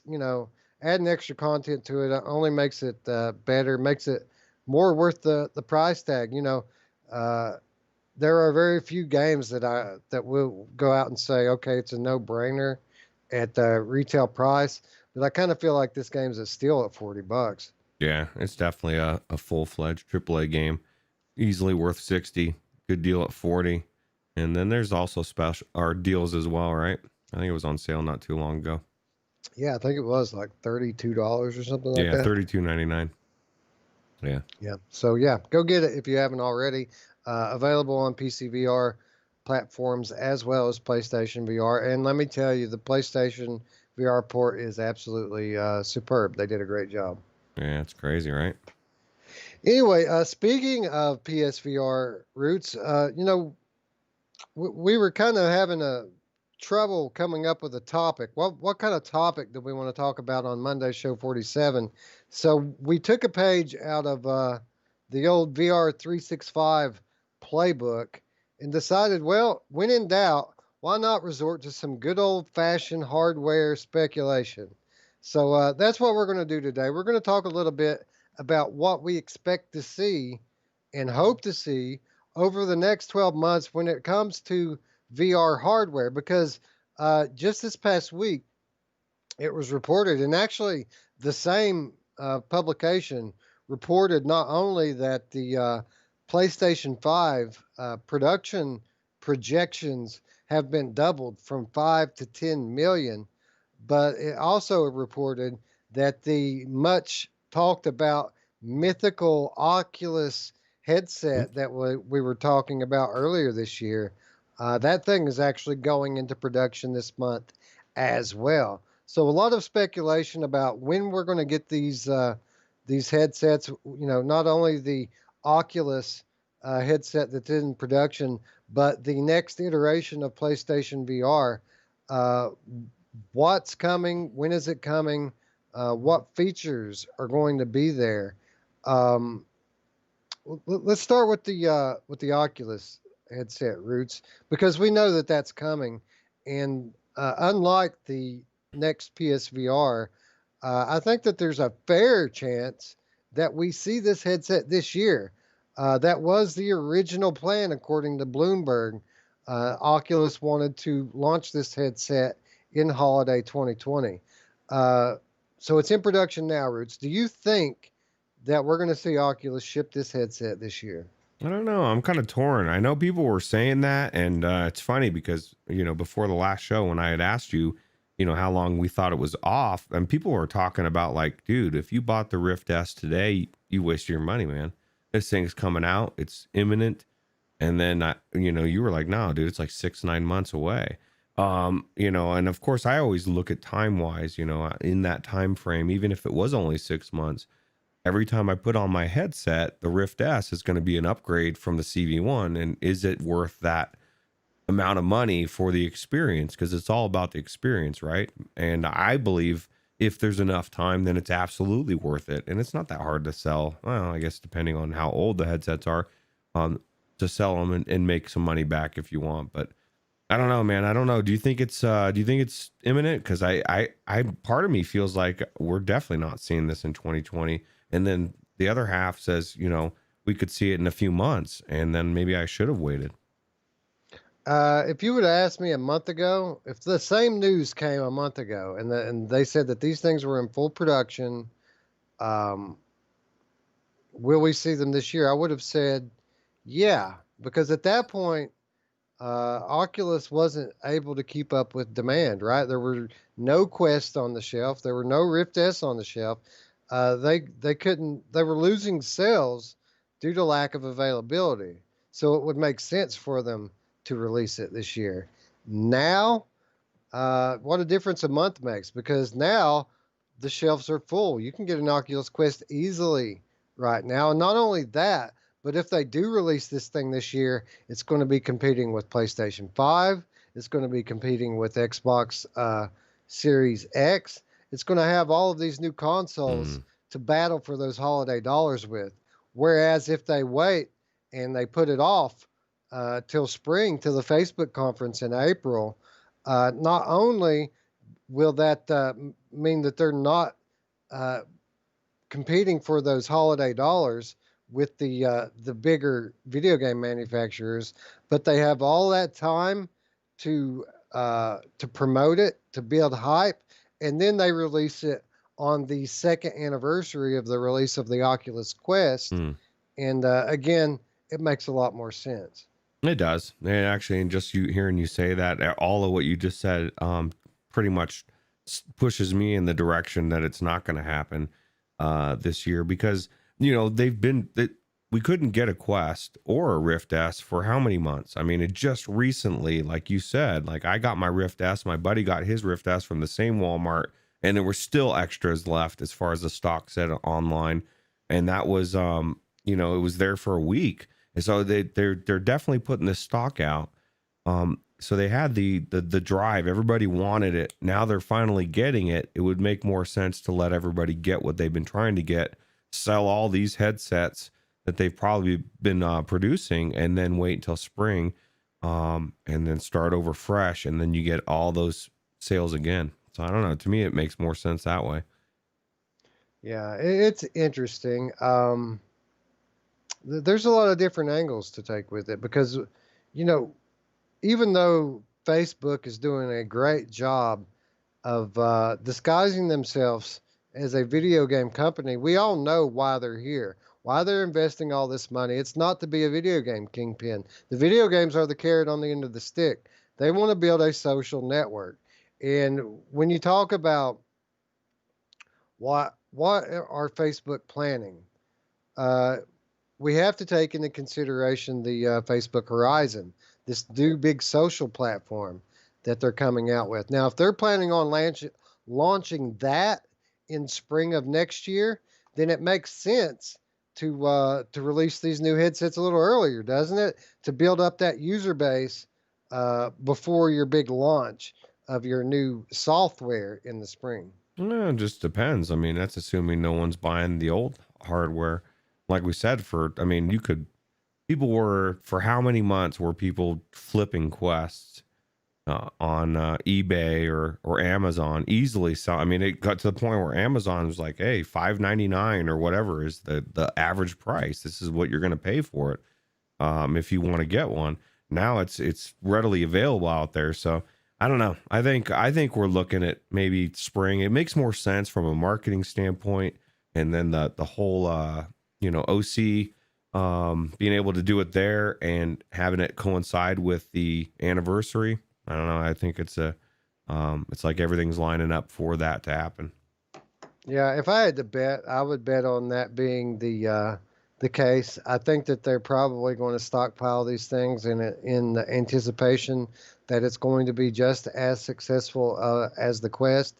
Now, with that being said, I feel like if the demand continues to be higher than the supply, and we get back to the point where we're seeing barren shelves, I wouldn't be surprised if they decided just to go ahead and launch early, so that they can meet the demand. Well, now, sorry, go ahead. I was going to say that'll be the telltale sign as well, because if they're not going to move in that direction without letting their stock dry up. We saw that with CV1. They just put it out there and then it just had it until it was gone, and then so we see another dry, we will see more of a dry time if they are going to go that direction, is my prediction.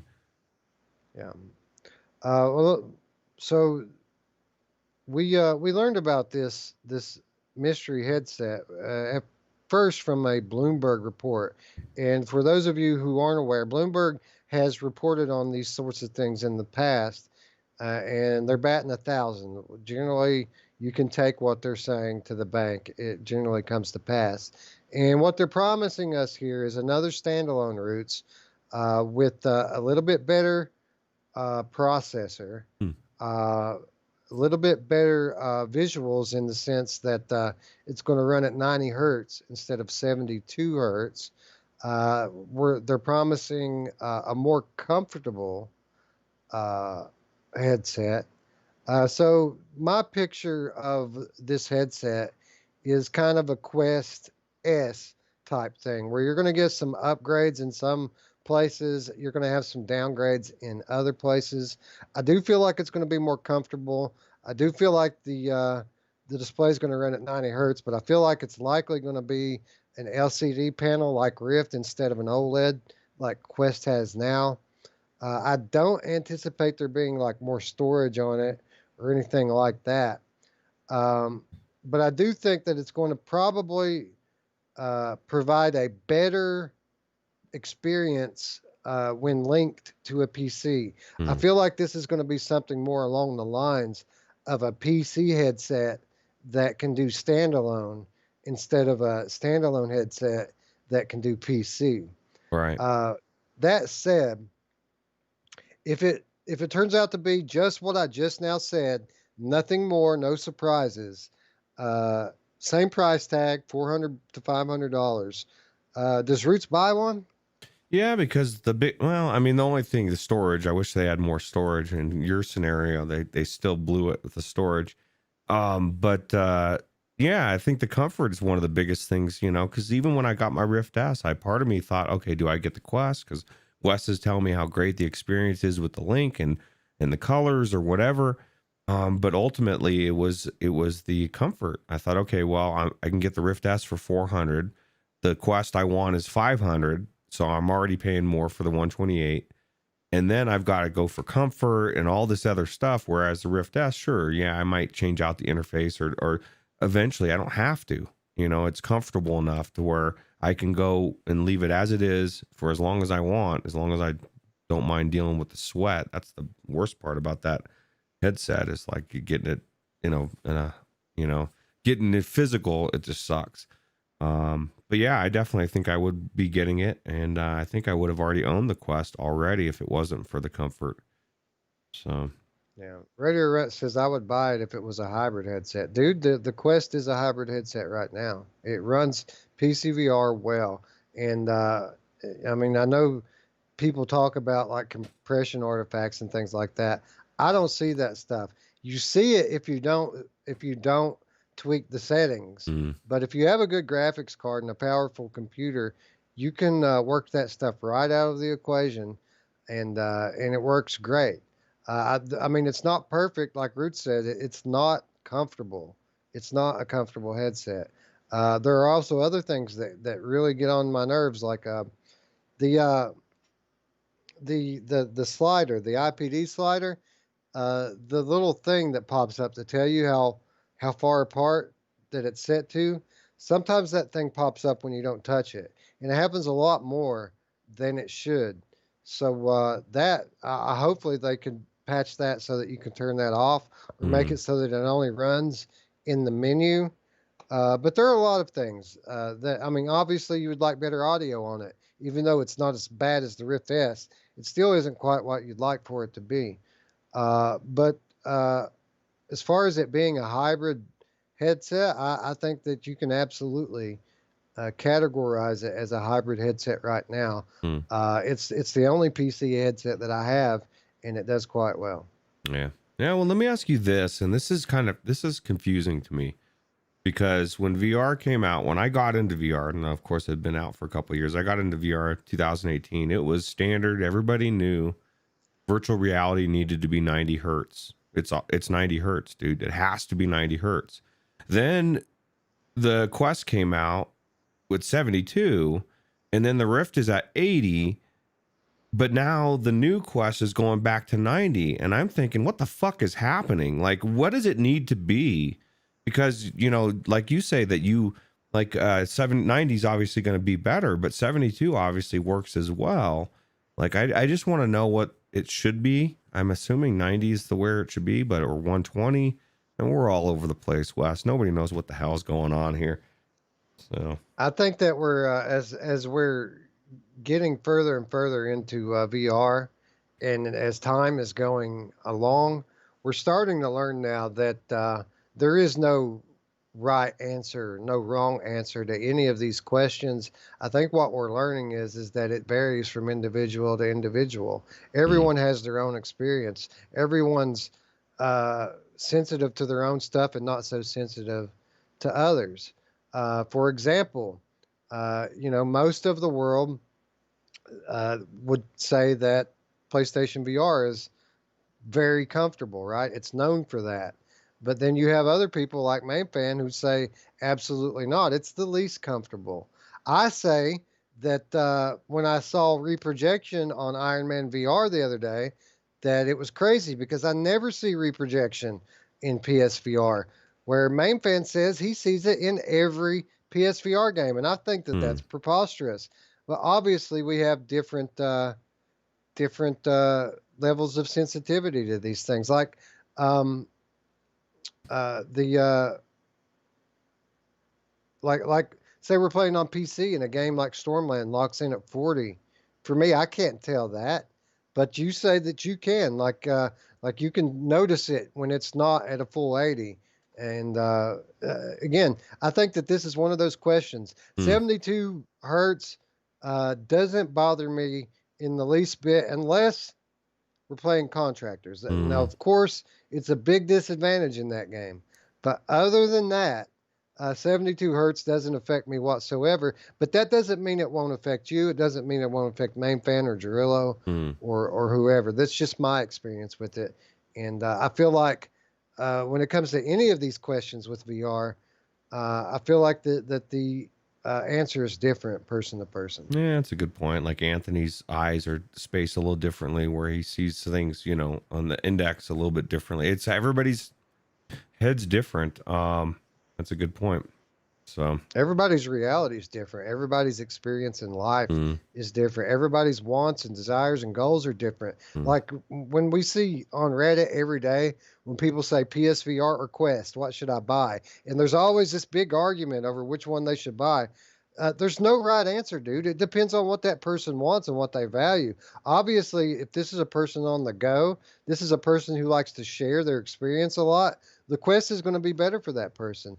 If this is a person who values depth in their games and they want these long story-based single player experiences, hands down, PSVR is the way to go. That library it rivals PC, and it smashes Quest mm. even still. So everybody's experience is different, and I feel like when it comes to these things like frame rate, I feel like it very much is different person to person. So I got a question then, and I guess, and it's not for you, I guess, because I don't know that you would know the answer, but anybody in the chat that's played contractors with the index at 120 hertz, does it make a difference? Is that why rendered reality is so good? Because they have the index and they're running at Uh, 120 frames, or do they not? uh, Phil Yarn calls 120 hertz God mode in Oh contractors. God, I see. Okay, so that just solidified it. If we're going to do another rendered reality versus virtual strangers mode, which we will, and if you want to be on virtual strangers team, you got to go buy an index today. No, I'm just kidding. But it would help. Radio Rut says, swat that fly, Wes. No, sir. I refuse to swat that fly. That thing has just earned a torturous end to its life. And directly after the Monday show, we're going to exact some revenge on that son of a bitch because it's driving me nuts. Yeah, it reminds me. I thought you were Walter White for a second there, with the Fly episode, which is just... Dude, it keeps coming. It knows I'm trying to do a show here, and it's about to learn what happens when you fuck with the Monday show. Oh, dude, he doesn't want to do that. Drilla says, yes, I have 40 hours in contractors. Wireless and higher frame rate are awesome in it. Nice. Yeah, because I'm going at 80 versus people that are at 90 or 120, and there is truth to it. Like the professional PvP players, they run at 120, 144, and they would swear by it. So Yeah, it's a big thing in flat, right? The frame rate. These competitive multiplayer guys on flat, they swear by it. So it's interesting to see. I joke about it a lot about how that 8 hertz between the Rift S and the Quest is hindering me. But who knows? Maybe it really is. Yeah. Maybe I'm not as bad as I think I am at that game, Roots. Yeah. Well, or maybe you just need to not run out. I might think I was watching, and it's not you, at least in the match. I was watching Tyler pick people off like that. The head would pop up and he was bam, dude. And it made me think of being on the other side, which I should have been. And, you peek your head out for a second and all of a sudden Tyler kills you. Like, oh shit, Yeah, man. we picked some things up strategically as the game went on, how to deal with them, because when we're talking about playing with guys with that level of experience in it, uh, you're talking about people who have muscle memory, reflexes when it comes to firing this stuff off. You're also talking about a bunch of guys who know the maps, right? Mm. They know the maps, like we don't know the maps. So when you're dealing with that kind of experience difference, you have to change your tactics to deal with that. And I'm not going to exactly Yeah, go we're into not going to give you, what we did, yeah, we're but not giving there our there are secrets. ways to deal with it. And with that said, I want to go ahead and put the team on notice here. I have some ideas, some concepts that we need to try out in game. I don't know Mm. if they'll work, but I have some strategic things that that I want to try out that I think could be very effective. But I don't know if it'll work quite the way I'm expecting. So we need to get in a game Do some and do practice. some tests. Yeah, Yeah, and I'm throwing this out there right now. Main fan is not playing on their team next time. He's on our team. He's a yeah. virtual He didn't stranger, want to damn it. last time. He's a virtual stranger, you son of a bitch. No. We're going to need him next time. Yo Speed already said he's going to show up next time. He was in our comments in that last video from yesterday. Yeah. Yeah. Yeah, he said he was going to be there next time, so we shouldn't have thrown down the gauntlet, damn it. Hey, I'm not afraid, dude. We've got our guys, and I think we have a pretty impressive team. Yeah, I do actually. Everybody's good. Scion's a god sometimes.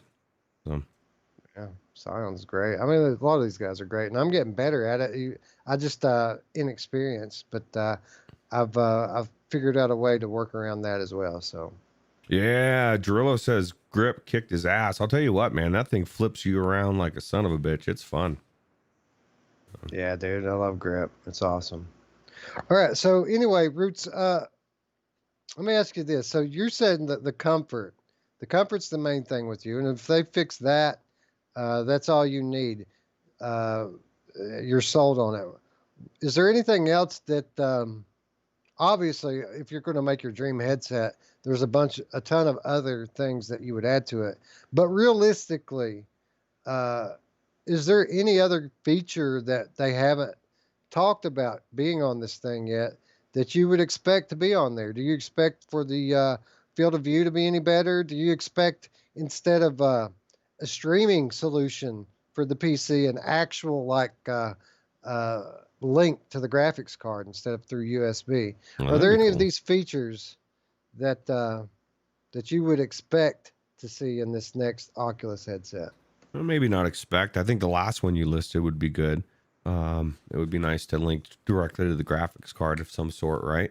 But no, I don't think that any of the other stuff would have to necessarily pop up. You know, I think it's gonna require, field of view is tricky. I mean, everybody wants field of view, but we know if they're already going back up to 90 hertz, one thing we do know about Oculus is they're very aware of specs and what they want to project specs. And that's the main reason I believe they went to 80 for the Rift S, was they wanted to upgrade the hardware without having to upgrade the specs, the limited specs, and tell people, hey, you need this, because people see those specs and they say, shit, I can't get that.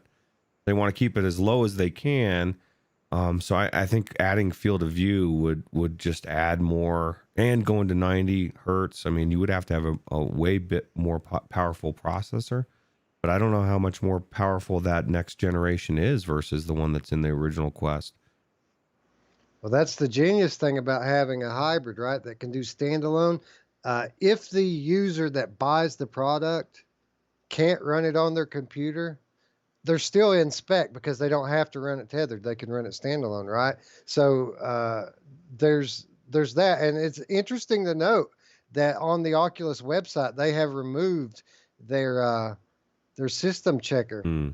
There's that fly again. Damn it, man! That Yeah, son of a bitch. they have removed their thing that checks the your computer system for you to tell you if it's compatible or not. And I think that this might be a reason why, right? Because all of their new headsets, um, all of their new headsets are going to have this standalone ability. So it doesn't matter if your computer won't run it or not; it'll still run by itself. Yeah, well, yeah, that's true, and that's one of the things I'm running into as I'm trying to get rid of offload your CV1. Is like people will message me, and I'm like, they're asking me questions, and I'm like, dude, you're gonna need a USB board. You're gonna need all this extra shit. I almost want to message them back. You'd be better off getting the Rift S, but I want to sell it for you. So I'm not telling them that, but I am telling them this is what you need. What a nightmare, and that's one of the things that would be nice with the Quest. Even like you said, people buy Rift S's still and find out they don't have a display port and they're hosed. But if they were able to at least still play it, I think they'd be okay with it. They'd say, okay, I guess I'm going to have to get a different computer, but thank God I can still play VR, Right. But I like the sound of the reverse. Having a tethered computer VR that goes wireless sounds a lot better than a wireless that can be tethered. You know what I mean? Because if they're building it for the PC first and then around, you can still take it untethered. Because that was one of the things I was worried about the Quest as well, is even though it can be ran on PC, the Rift S was made for PC, and so it's going to be a little bit better hooked up to the PC. Yeah, and interestingly, that was one of the big selling points for that new VR plug, right? That come on all the new graphics cards, the VR Link or whatever it was called. One of the big features of that was that it could really power something substantial, right? So you wouldn't need a separate power cable. You could do it all in one. And if you've got something like that has a battery in it, it would make a lot of sense, right, to use that standard and that kind of interface, not only to provide a full, PC VR experience to the headset, but to power your standalone at the same time. Man, now you make me want to go out and get the Quest S today. It's not out there, damn it! It's not available. I can't see myself now. I've solidified that the first version of Quest is just not going to be in my hands because we're this close to the new one coming out, and the comfort issues. I think I'm better off waiting for 6 months or a year to get the next version, and it sounds like it's going to be a good one. Yeah, it's on the way, 100% for sure. It's on the way, and here's another little wrinkle for you to consider as well. What if the next iteration of Oculus Quest supports Wi-Fi 6, right? Ooh. The new Wi-Fi standard, which means, they won't officially support wireless tethering right now, like Virtual Desktop does, because they say it's not fast enough. Well, what if the next one is fast enough and you don't need a link cable, and it just, as long as you have a good enough router, you can connect wirelessly. I mean, that's something that would not cost a whole lot more. The technology is there now. The router would cost a lot more, but it wouldn't cost a lot more to put this in the headset. So something else for you to consider. That'd be cool. Now, let me ask you this. What do you think the percentage of people that break stuff goes up once we fully go tetherless? Because that's one of the things that reminds you're in VR sometimes, is you feel that tether and you're like, oh yeah, I'm in VR. I think once you get rid of it completely, and I guess people in the chat that like Gerillo that only plays wireless probably, could say, yeah, it's, because you get lost, right, in the wireless stuff, where you just feel. Yeah, man, I think that it's highly likely, and I think that it's a great thing that we live in the era of the dirt cheap television, because I feel like a lot of them are going to get smashed once we go full wireless VR, and I don't think we're that far from going full wireless. Yeah, I agree. Phil Yarn says Totally Baseball is your on Viveport Infinity, and it's the most complete baseball game he's ever tried in VR. and he's convinced Radio Run. He's already downloading it, and people are cheering for Viveport, because I'll tell you what, Viveport Infinity is definitely a good investment. It's starting to become a no-brainer almost, right? Yeah, man, Viveport Infinity is incredible. It's the best deal in VR when it comes to software, and it gets better by the damn week, Roots. I mean, like every week. Some of the best games we've ever seen are on Viveport Infinity, and it just keeps getting better. Now that said, do they run as good as like the Steam or Oculus versions? Not always. Sometimes, not always. But it's a great deal for the price that they ask for. There's a lot of content there. And if you're new to PC VR and you're on a budget and you're asking what games should I buy to start off with, you shouldn't buy any games to start off with.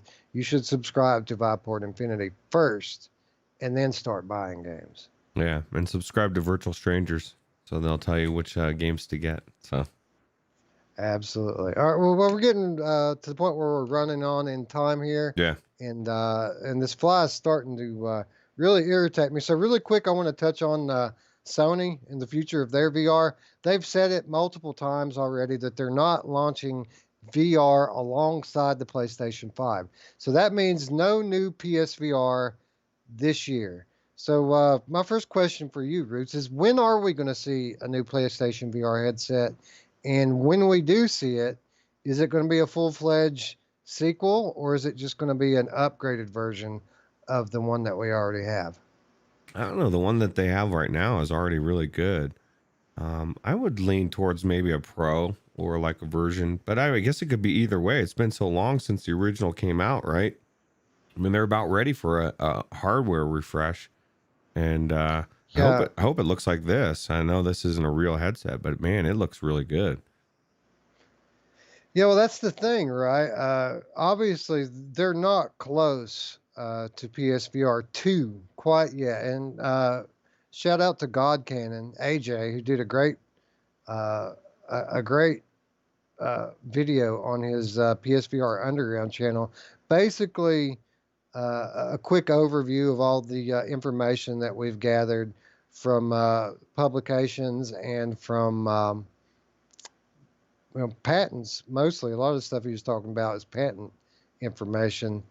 But we don't know a lot about what's going to make its way in the PlayStation VR 2.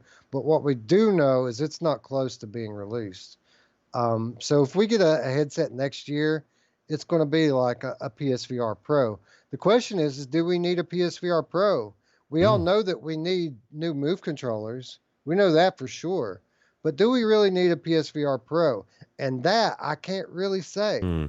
I don't know. I mean, there's obviously some issues, visual issues, when you experience PlayStation VR games, but it's unknown at this point how much of that is due to the actual headset that you're wearing, and how much of it is actually due to the PlayStation 4.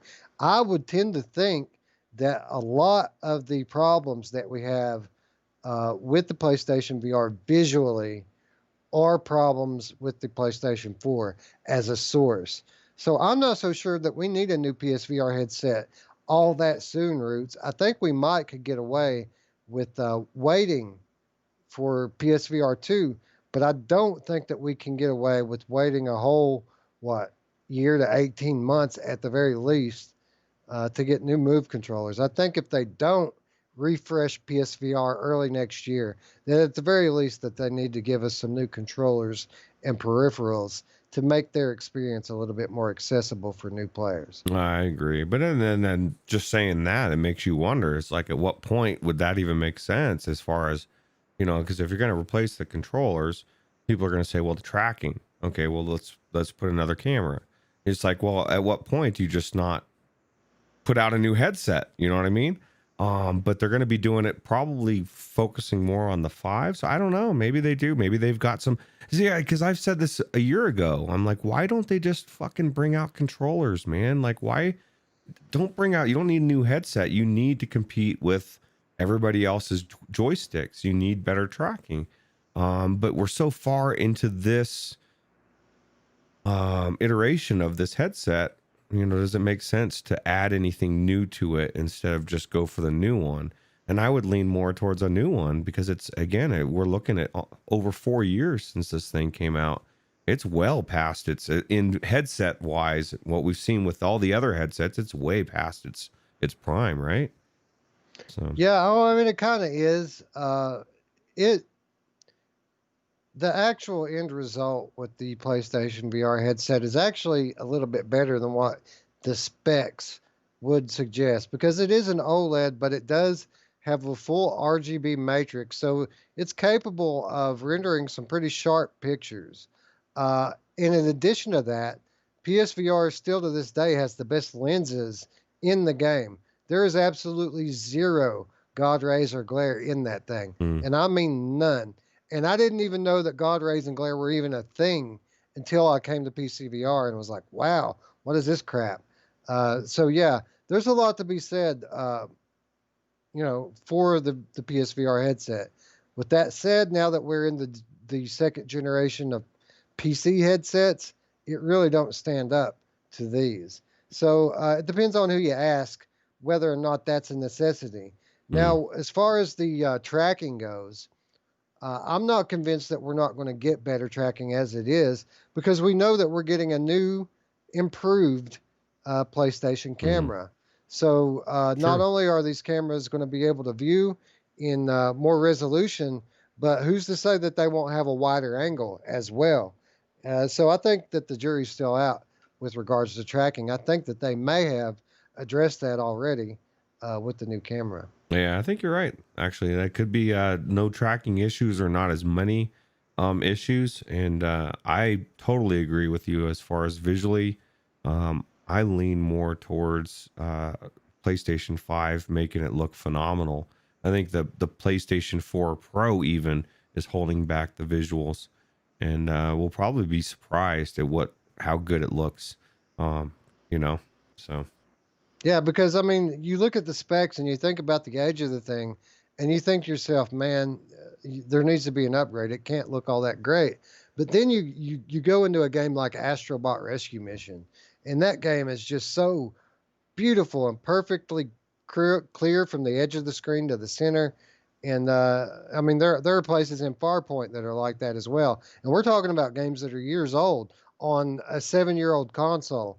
So I know that the headset's capable of more than what it's been pushed to at this point. How much more, we don't know. The tracking area, of course, like we said, could use some improvement. Hopefully, we'll get that with the new camera.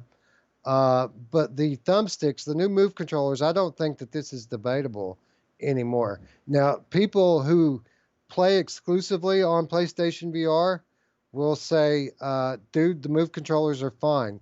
Yeah, we'd like to have thumbsticks, but we're used to it now. We know how to use the buttons to walk around just fine. And my argument with that would be, sure, that's true. I don't really have any issues using move controllers to get around anymore. It's not that hard. I've played with them long enough.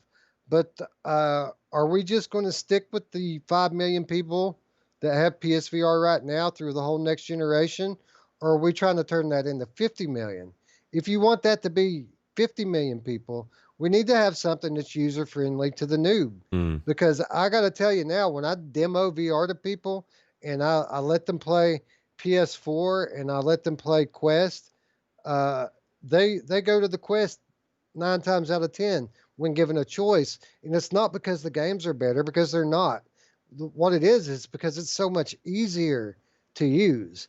And I feel like for that reason alone, that's enough to justify a new move controller that could, I mean, it could look exactly like the moves that we have. Just replace those move buttons with clickable joysticks, and you'd have yourself another, however long it takes before we get the next iteration of PSVR. I feel like just that one change alone would give the current hardware enough life to make it viable for that period of time. Yeah, those controllers are dead, bro. You know what I mean? Like, they've been around since PS3, and there's it's like at some point upgrade them. And I agree, and that's the same reason I said with the Vive wands. And I never understood them, even though people say they loved them or whatever. You know, I've used a joystick my entire life of gaming, and now you want me to go to some other way of doing it? No, dude. Like, it's a joystick. I love it. There's a reason why everybody uses them. They're good. So Yeah, it's just intuitive, right? It's what people. I mean, we're trying to win over flat gamers, right? So there has to be some level of familiarity with the interface, or else these guys are just going to be so uncomfortable that they go running back to their Fortnite and Call of Duty. We got to make it more intuitive for them, and the only way to do that's with thumbsticks. And let's be honest, you know, I've never used the Index, so I have no idea, but the touch controllers are amazing. They've been amazing from day one. The new iteration is just as amazing. When people use my touch controllers and they love it, they're like, "Wow, they just feel good." They're designed, unless you have big hands, then you're screwed. ChoVR says, but we already saw the prototype PSVR controllers. There's actually quite a few different prototypes for PSVR controllers. They have not settled on one, at least publicly. There are a few different cool looking ones. Some of them even have finger tracking on them. But we don't know for sure what they're going to do. There is Roots. We don't know a lot about PlayStation VR 2, but there are a few things that they have said in the months and years past that we know or is very likely to come. For one thing, they said that we can look forward to roughly double the resolution of current PSVR hardware. They've said that they're going to probably expand the field of view by 20 or 30 degrees. So it's going to grow a little bit. And they have said that their next iteration of PSVR is going to support HDR, high resolution screens. So the thing's going to look absolutely phenomenal. My question for you is, in addition to these features that have been confirmed, or as close to confirmed as we can get at this point, what is your main thing that you would like to see, your biggest feature that you would like to see out of the next iteration of PlayStation VR? I'd love inside out tracking, because that would solve the whole tracking issue completely. If they had tracking built into the headset and they had it done as well as Oculus does, it doesn't matter, man. The 360 issue is gone. And that's one of there's, you know, PlayStation VR is as amazing as it is. It has very, very glaring flaws that hold it back. It's like you got this, you know, UFC fighter that's the best in the world, and he's got like weights all over his body holding him back so he can't fight like everybody else. When they get rid of those weights, PlayStation is going to skyrocket because they have the superior platform as far as gaming wise. They have all the studios, they have all the exclusives, or some of the best out there. So let's say they do that. Let's say they go the route of inside out tracking. I think we can all agree that that's probably the most likely scenario. Would you be opposed to them sticking with the colored light format for the positional tracking for your hands? Like, say that they wanted to, you know, all of these inside out headsets are using infrared, right? Except for like the Cosmos, which uses white light.